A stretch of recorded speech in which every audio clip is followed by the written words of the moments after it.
నేను డబ్బులు లెక్క పెట్టుకోవాలా, మానవత్వంతో చూస్తున్నా. ఈ విషయం మీరు గుర్తుపెట్టుకోవాలి. ఇంకో పక్కన ఎవరైనా భర్త చనిపోతే వితంతువుకు పెన్షన్ ఇవ్వకుండా ఎగ్గొట్టారు. నేను ఒకటే చెప్పాను, పాతవన్నీ క్లియర్ చేశా. మొన్నే 1,10,000 పింఛన్లు, నెలకు 44 కోట్ల రూపాయల ఖర్చు, సంవత్సరానికి 520 కోట్ల ఖర్చు. అయినా పర్వాలేదు, నా పేదవాడి ముఖంలో ఆనందాన్ని చూడాలని ఆ పింఛన్లు ఇచ్చాను. ఇంత మునుపు ఒక నెల తీసుకోకపోతే రెండో నెల ఎగ్గొట్టేవాళ్ళు. 2 నెలలు తీసుకోకపోతే వచ్చేదే కాదు. ఇప్పుడు 3 నెలలు ఎక్కడైనా ఉండండి. ఆ రోజు వాలంటీర్ వస్తేనే మీకు పింఛను.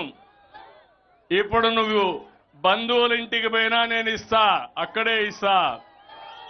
నరేగా పనులు చేసినా అక్కడ ఇస్తా, హాస్పిటల్లో ఉన్నా అక్కడ ఇస్తా. మీరెక్కడున్నా అక్కడ ఎత్తుక్కుంటూ వచ్చి మీ పింఛను నెలకు మొదటి తారీఖునిచ్చే బాధ్యత నాది. ఏం తమ్ముళ్ళు, ఆనందమా? అయితే ఇంత చేసిన ప్రభుత్వాలను మర్చిపోతారా మీరు? తప్పుడు ప్రచారాన్ని నమ్మతారా మీరు అని అడుగుతున్నా. మొన్నే తల్లికి వందనం అప్పుడు చెప్పారు, ఎంతమంది పిల్లలుంటే అంతమంది పిల్లలకి ఇస్తామని చెప్పారా లేదా? అప్పుడు ఇచ్చారా? అప్పుడు ఒకరికే ఇచ్చారా లేదా? నేను చెప్పా, ఎంతమంది పిల్లలుంటే అంతమంది పిల్లలకి ఇస్తామని. ఒక్కొక్క కుటుంబంలో 2, 3, 4, 5, 6, 7, 8 మంది పిల్లలున్నా ఇచ్చిన పార్టీ తెలుగుదేశం పార్టీ, ఎన్డీఏ. వచ్చాయా లేదా? ఇచ్చామా లేదా? ఆనందం అవునా కాదా? వ్యత్యాసం ఉందా లేదా? ఇంకొక పక్క దీపం 2, దీపం నేనే పెట్టా మీకు. ఎప్పుడో ఇచ్చా, అన్నను మర్చిపోయారు. దీపం పెట్టిన అన్నను మర్చిపోయారు. అప్పుడప్పుడు మర్చిపోతారు. కొత్త పిచ్చిగాళ్ళు వస్తే ఏదో మాయ మాటలు చెప్తే ఓసారి ఏమరపాటు వస్తుంది, ఆశపడతారు. ఉన్న నాలుగుకి కొండ నాలుగుకి మందేసి ఉన్న నాలుగు పోయినట్టు మీరు చేసిన పనికి మీ భవిష్యత్తే అంధకారం అయ్యే పరిస్థితి వచ్చింది. అందుకే ఈరోజు 3 సిలిండర్లు, 2,700 కోట్లు ఖర్చు. మా ఆడబిడ్డ వంట సుజావుగా చేయాలని ఈరోజు వంట గ్యాస్ ఉచితంగా ఇచ్చానంటే అది మా పట్టుదల, మీ మీద ఉండే ప్రేమ. ఇంకో పక్క ఈరోజే ఇంకొక పెద్ద కార్యక్రమం. ఎవరైతే అన్నదాత సుఖీభవ, దీంతో ఆగదు. అన్నదాతకు నేను భరోసా ఇస్తున్నా, చంద్రన్న ఉన్నంత వరకు మా రైతుకి భరోసా లేదు, ఉండదు, ఉండబోదు.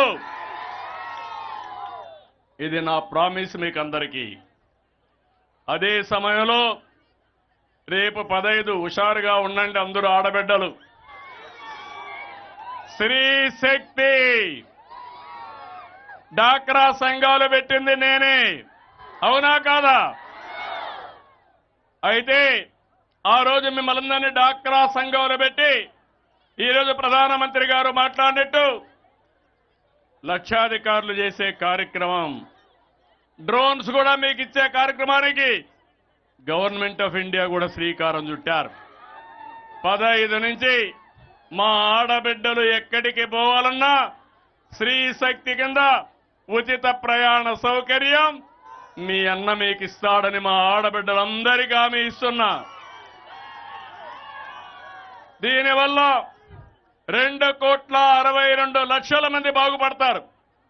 కనీసం రోజుకొక్కసారి నన్ను గుర్తుపెట్టుకుంటారని అడుగుతున్నా మిమ్మల్ని.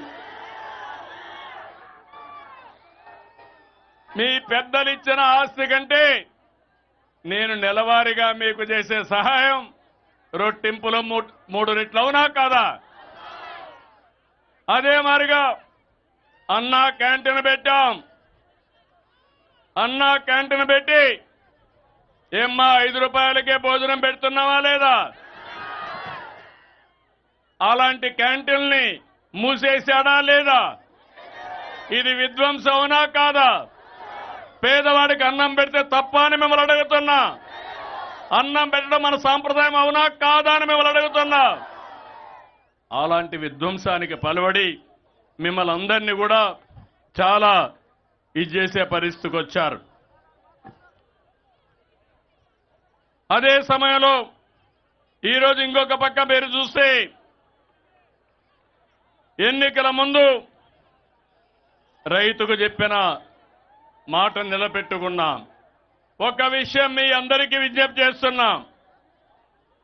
పంటలు పండినా పండకపోయినా లాభం వచ్చినా రాకున్నా తుఫాన్లు వచ్చినా నష్టపోయినా ఏ రైతు వ్యవసాయం చేయడం మానడం.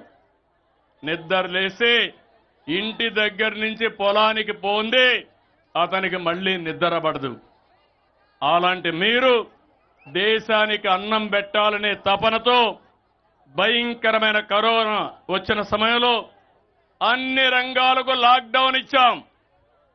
కానీ ఒక్క రైతుకు మాత్రం లాక్డౌన్ లేదు. భుజాన నాగలబెట్టుకొని అందరికీ అన్నం పెట్టాలని ఏమాత్రం విశ్రమించకుండా పనిచేశారు. ప్రాణాలు లెక్క పెట్టుకోలేదు. ఇది మీ గొప్పతనం. మీకు ఎంత చేసినా అది తక్కువే అవుతుంది. ఈ రైతును నిలబెట్టే బాధ్యత ఈ ప్రభుత్వాన్ని చెప్పి మరొక్కసారి మీకు తెలియజేస్తున్నా. ఈ పథకం ద్వారా ఈరోజు మీరు ఒక్కసారి చూస్తే 46,85,838 మంది రైతులకు లబ్ధి వస్తుంది. ఒక్కొక్క రైతుకు 5,000 వేశాం. కేంద్రం 2,000 వేసింది. మన వాటా 2,343 కోట్లు. కేంద్రం వాటా 832 కోట్లు. రెండు కలిపితే 3,175 కోట్లు ఈ రోజే